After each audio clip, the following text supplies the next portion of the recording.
Chief? We were all back home, meeting up with one of Soei's replications there. There we saw the captured Glenda open her eyes, only to find Hinata right in front of her.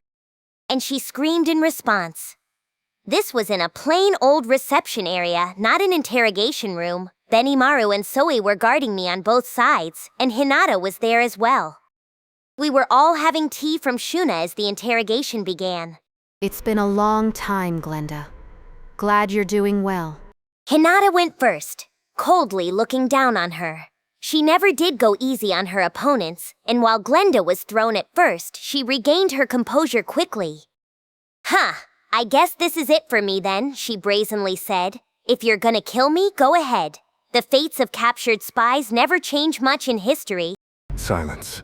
All you need to do is answer Sir Rimuru's questions. Soei was being just as merciless with his follow-ups. Sir Rimuru, should we amputate her limbs to train her to be a little more complacent? No thank you? And if Soei said he'd do it, he really would, so... No, just because we've got healing potions. Meaning we can give her that painful experience time and time again? Shuna interjected. That does make sense. No, I mean just because we have healing potions, it's not nice to go so far with this. Seriously, stop. Shuna was smiling and nodding her agreement, but Hinata's eyes were killing me. Not even I would go that far against a woman. And Glenda didn't seem completely disinterested in talking. I felt like we could negotiate something. All right, Glenda.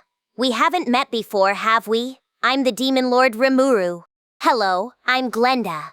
One of Lady Hinata's old troops and part of the 3 battle sages.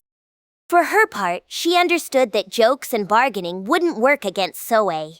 She provided her name at least, perhaps figuring I was better worth giving answers to. She certainly knew Diablo, and I could see it if she ran after realizing she couldn't win. Very few people who shout out "kill me" actually want to die. I felt safe assuming she was attached to her life. But I was also interested in why she betrayed Hinata.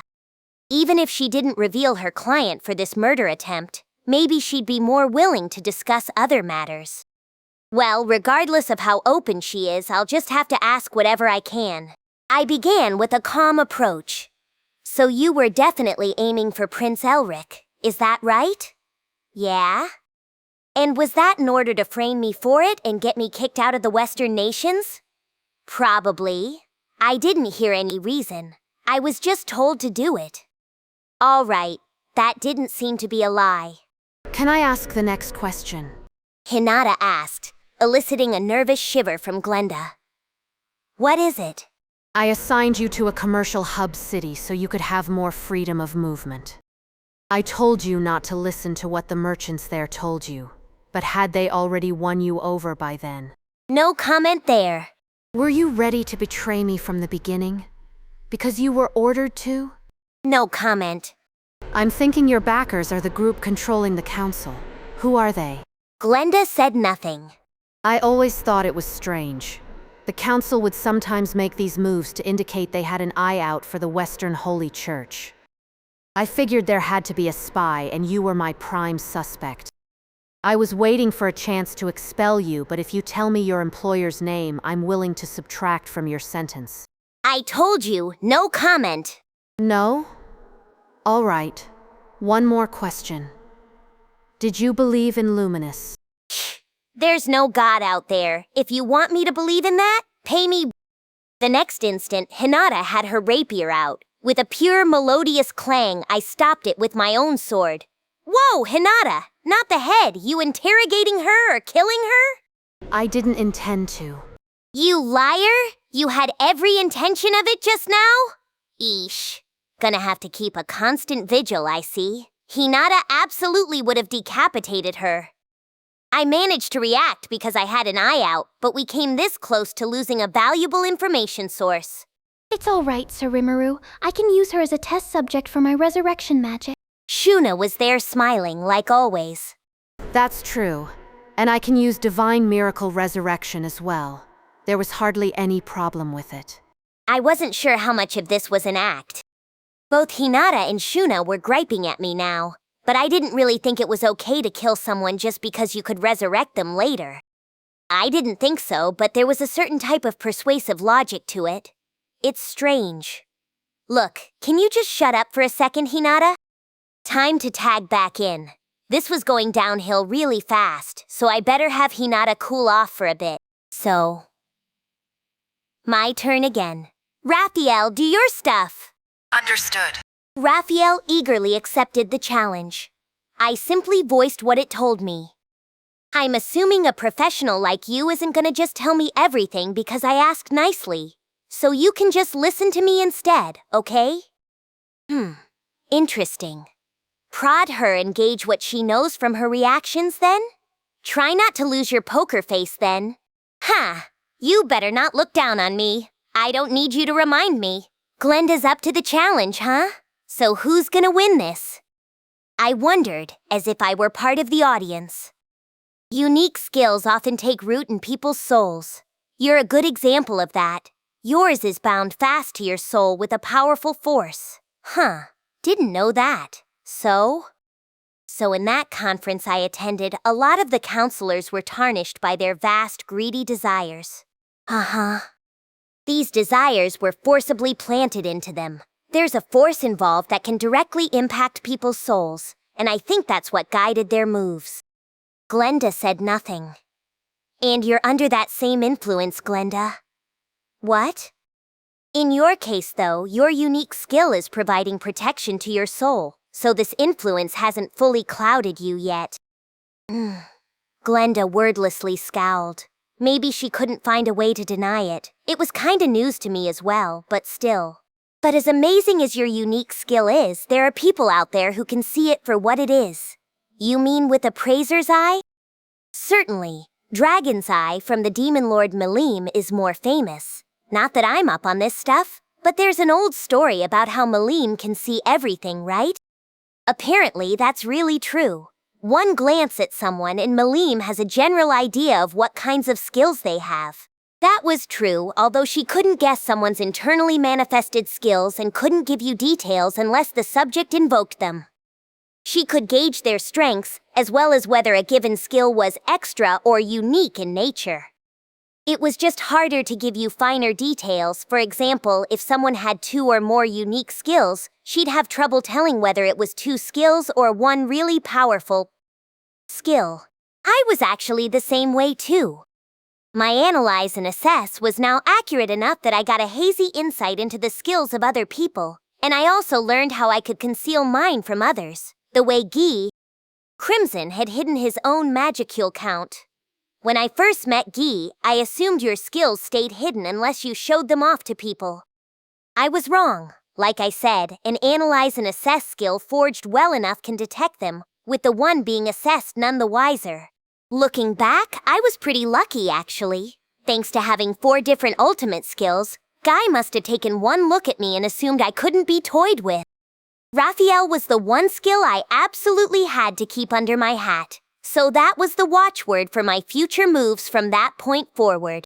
So I switched my way of thinking and assumed there was no way to hide skills, but that was actually pretty possible. If you built up a skill to the point that it's completely your own, you can actually defend analysis skills from picking up on it. It wasn't perfect yet, but that was the result of the experiments I had been doing. What are you trying to say? Yes, I have a unique skill. But even if it's protected me from the desires, so what? My little pause there must have irritated Glenda. Hearing about these outside influences inspired her to play along with me. I wanted to give her an answer, but Raphael's roundabout descriptions were getting a bit hard to grasp. Parsing it into something I could reasonably explain took some time. Suggestion. Use hastened thought. I chose yes. Oh yeah, there was that. I thought yes, cursing myself for not doing that in the first place. Now let's hurry this up and get Glenda on my side already. Whether your mind's clouded by greed or not is none of my business, but one thing's for sure, your employer's got a pretty powerful unique skill running. That's true, isn't it? No comment, but I guess there's no denying it either. Thank you. So, building on that, there was a man at the Founders Festival whose desires were being harnessed like that. His name is Gaie, and Shuna took care of him at the council this afternoon. The other festival visitors weren't subjected to interference that way, but some of the merchants were. And if a large number of people are brought under a skill's influence at once, chances are that the skill user is physically nearby. That's what I thought. Glenda said nothing. Gaye was completely hooked by it, but the farther away you got from the skill user, generally the weaker the skill got. Masayuki's skill was another monster, but the rumors that spread around about him only added to its synergy. That foundation is why the skill propagates so much further than he means it to. Influencing people's desires, meanwhile, was purely dependent on the skill's power itself. Beyond that, the user could utilize their strength or some other element to enhance the effect if they wanted. Basically, though, if you told me our skill user attended the Founders Festival, I'd certainly believe it. Along those lines, I had a suspect in mind, someone I speculated about enough that I look into her. Have you ever heard the name Maribel Rozzo? Raphael sure was cutting to the chase. The name came straight from the dossier Soe prepared for me. She might have been trying to hide it, but Glenda gave me an ever so slight response. So that was a yes. My analyze and assess skill is pretty good, you know. Not only can it detect what skills a person has, but it can also tell if someone's hiding one of them. I was sensing the latter all throughout the Founders Festival, and one of the people I got that vibe from was that girl Mariabell. I could see Glenda grow paler as I continued. I couldn't tell if she was getting hot or if it was a cold sweat running down her cheek. Either way, she was getting nervous. Maribel Rozzo, you said? The Rozzo family. I see. Huh? Hinata interrupted Glenda just when she was about to say something. I should have been annoyed, but looking at Hinata, I didn't need to be. She had a delighted expression, like she had just found the answer. Glenda, meanwhile, made it clear that something had gone awry with her plans. Granville Rozzo, the founder of the Rozzo family and a former hero. I'm sure you know him too, don't you, Glenda? That, and he was the real person behind Gren, the Sunday priest and head of the 7 days clergy. Just as I thought.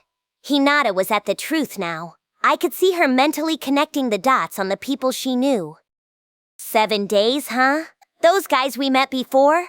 I heard they had all died, but Granville's still alive? Nicholas said he landed the final blow, but we're talking about someone who ruled over the Western Holy Church for centuries. I wouldn't be surprised if he survived it.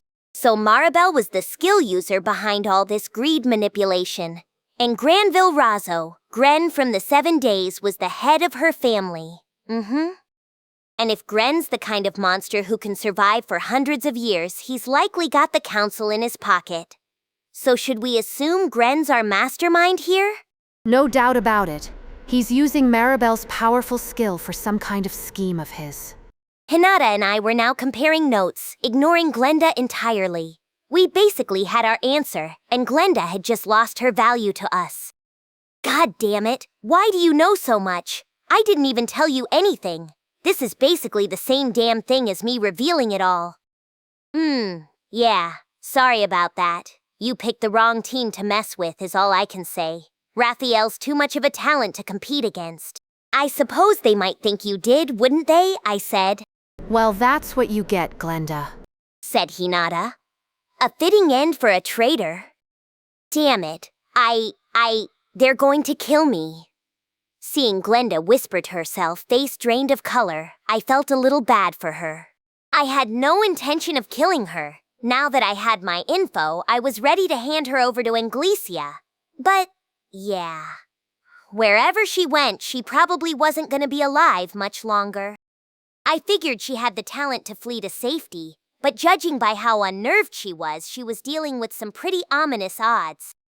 Is this Mariabell girl that powerful? I decided to ask. She's not that big an issue, but summoned people like me are bound by spells that we can't resist. The moment they decide I fled from them, they'll crush my soul, and that will be the end for me. Gee, that doesn't sound nice. So you didn't betray Luminous out of your own free will? It was because you didn't have any other choice? Well, it's complicated. I wanted to throw myself upon the mercy of my God, but Granville's eyes were on me. Really, there was nothing I could have done about it.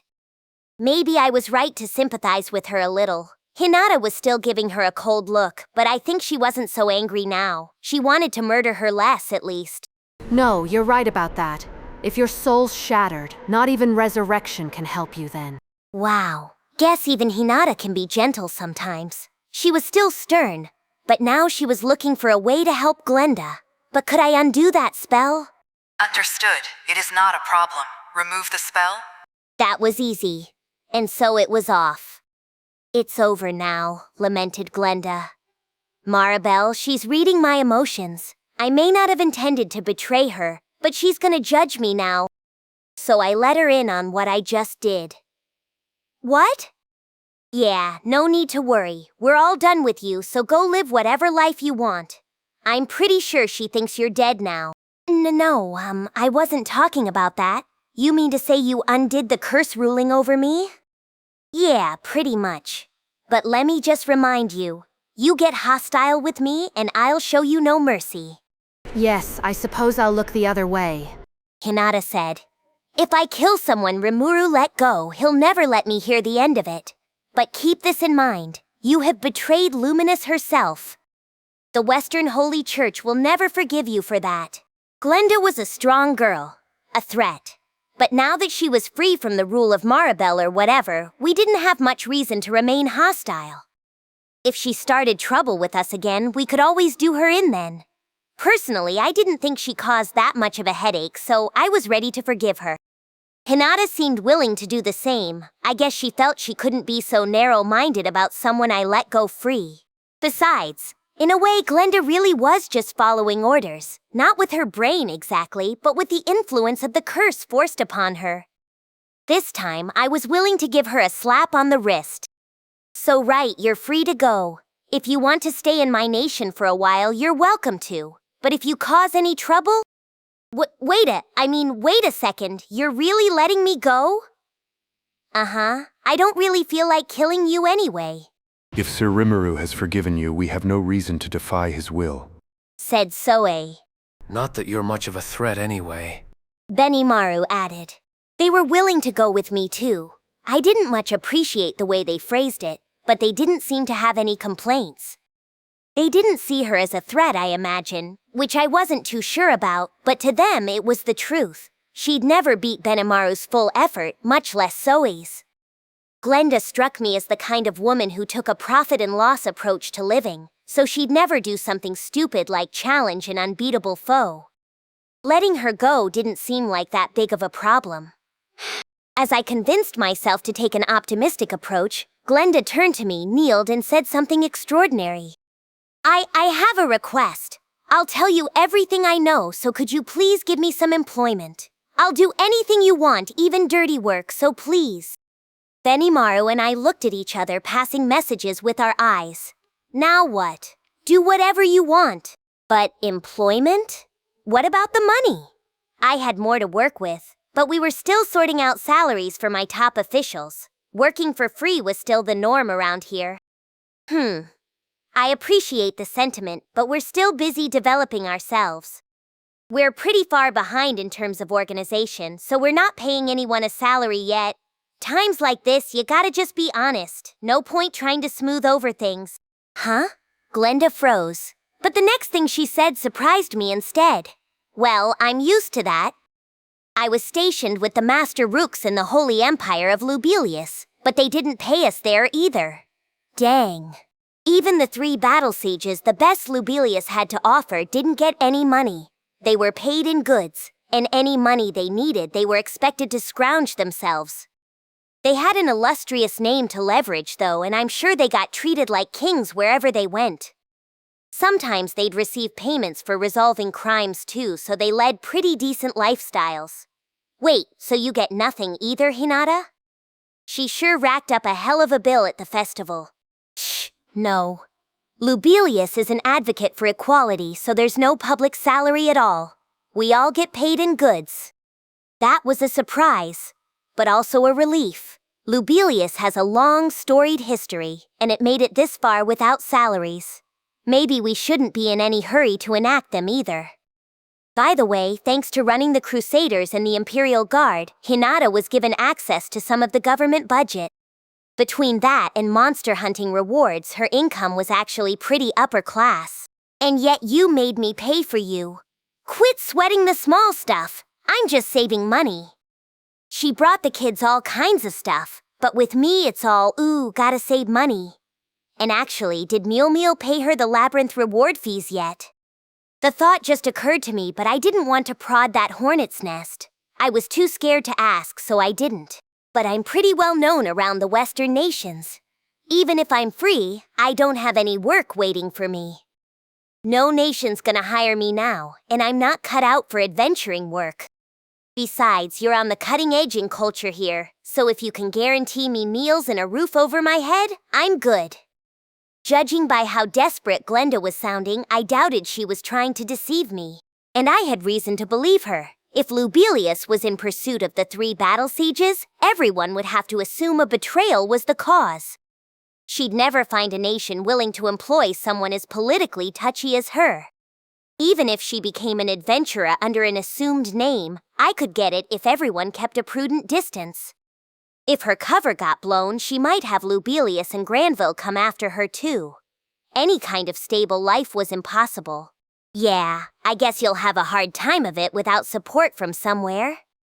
Right? So please, Sir Demon Lord, I know you don't believe a word of this, but I swear I'll stay faithful to you. There's no way I could believe it, but somehow, I just couldn't find it in myself to hate her. She was the classic spy film femme fatale, and I couldn't just abandon her. Can I leave her to you, Soe? As you wish, Sir Rimuru. I have no objection. Great, thanks. And I can't have her turning traitor, so deal with that if it happens, okay? Absolutely. In terms of battle strength alone, I would rate her above Soka, so perhaps I could establish a special ops team for her that answers to me. Oh, kinda like a team all the problem kids get thrown into? Something like that, Sir Rimuru. I'd like to scout out members locally and elsewhere. Soai's got some ideas brewing, doesn't he? Diablo was still off searching for an army, so it wouldn't be fair to turn Soai down. Let him do what he wants. Right. I'll leave all that up to you. You can work out a budget with Milim later. Yes, Sir Rimuru. We wrap that up fast. Can you not call me a problem child in front of my face? Glenda was whining about something, but if she had an issue, she ought to try to win my trust first. Either way, she was now part of our team. Before leaving Glenda to Soe's management, we decided to have Glenda tell us everything she was aware of. It was no longer an interrogation, so we decided to talk over dinner. In the dining hall, you pick up these boards with menu items on them and take them to the window over there. There's a selection of 3 items each day, plus a regular special.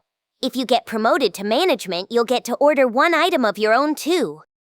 Oh, really? Because my meals always get picked for me.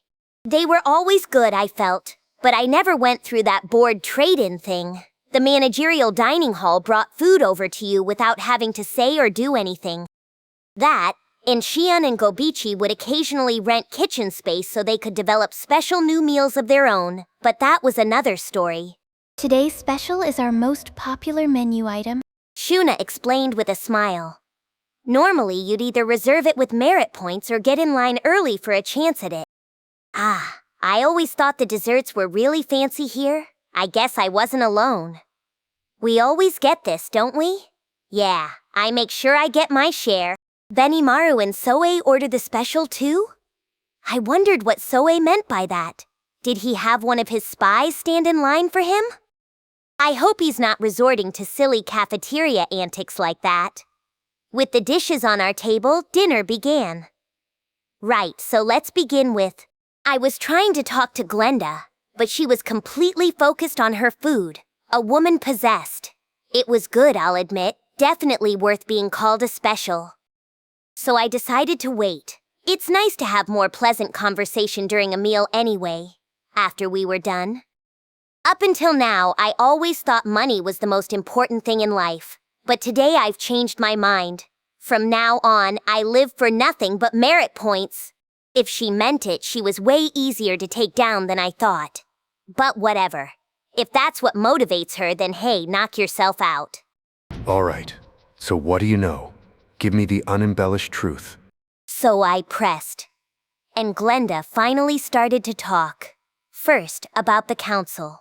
This organization was under the control of 5 senior counselors, known as the 5 Elders. These were headed by Granville, whom we had discussed earlier.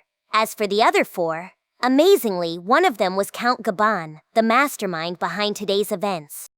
Prince Johann of Rostia, one of the counselors relatively supportive of me, was another. How come there are so many differing opinions among the 5 Elders?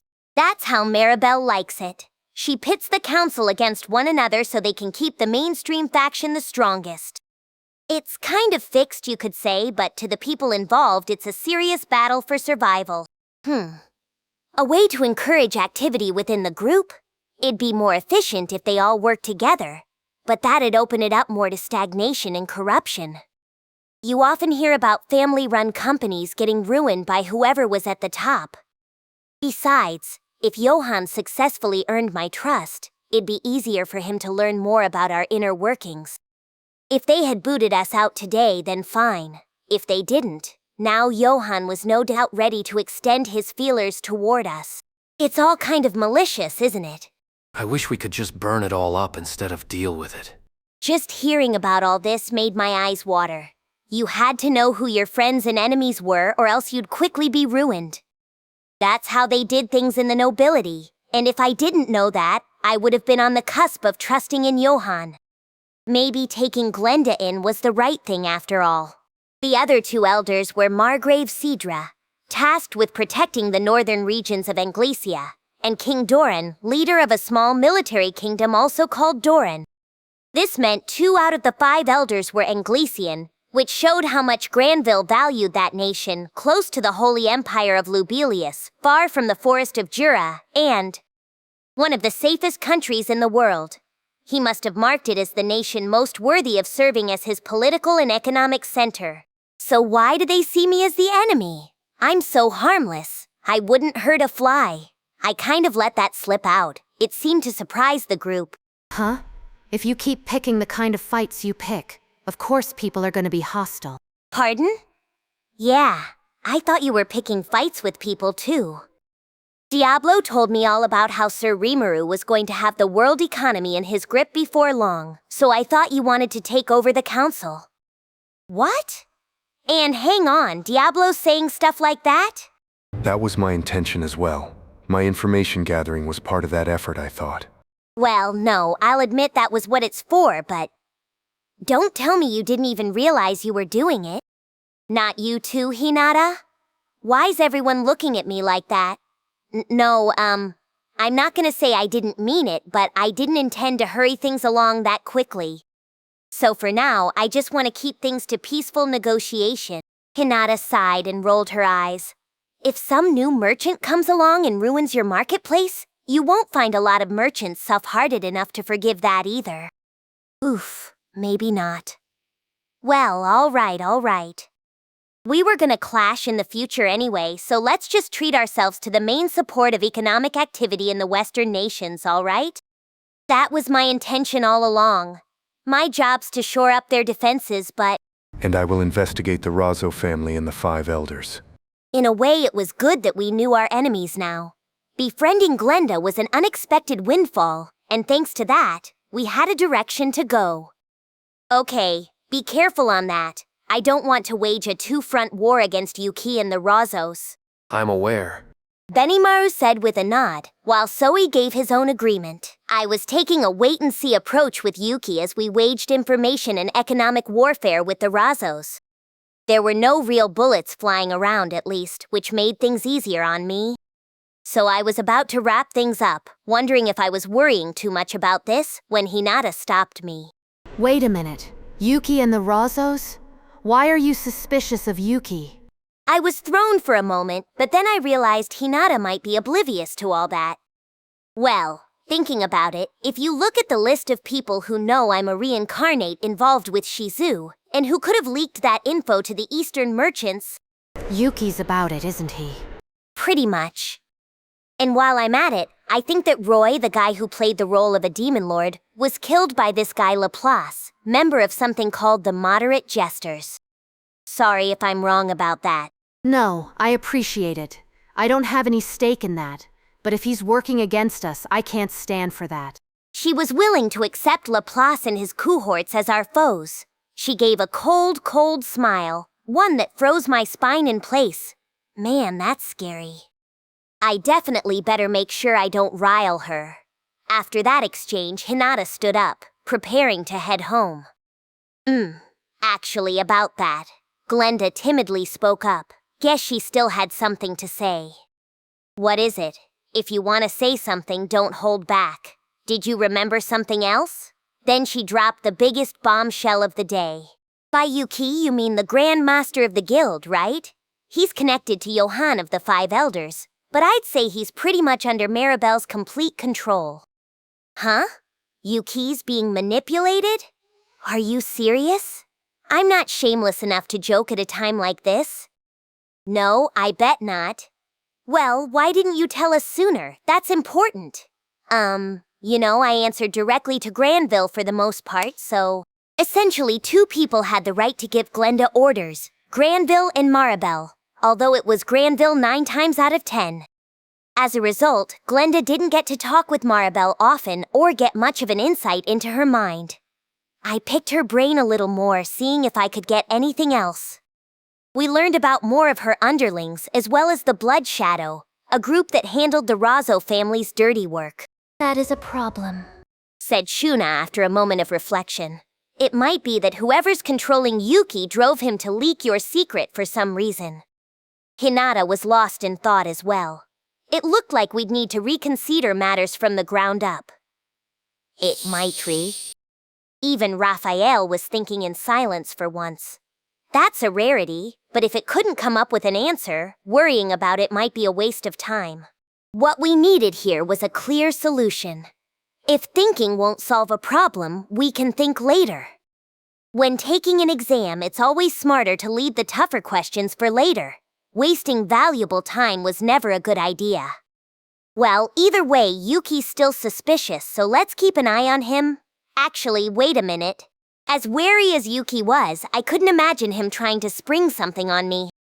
But if he was under someone's thrall, that was another story. And since that someone's the clearly hostile Mariabell, maybe the assumptions I've been working with were wrong. All this time, huh? Hey, if Yuuki can't defy Maribel's orders, you think he might be scheming something no matter what his position is? Yeah, that's the thing. Mariabell wanted us out of the picture, and she might be willing to use Yuuki for that goal, keeping her own hands clean. Trying to avoid a two-front war was the least of our worries. That doesn't sound too good, does it? Given that we're in the info-gathering stage, the Rozzos can't make any flashy moves, I imagine. But Zoe and my brother are right. You're about to venture into the ruins with Yuki's assistant, the guild vice-master Lady Kigali, yes?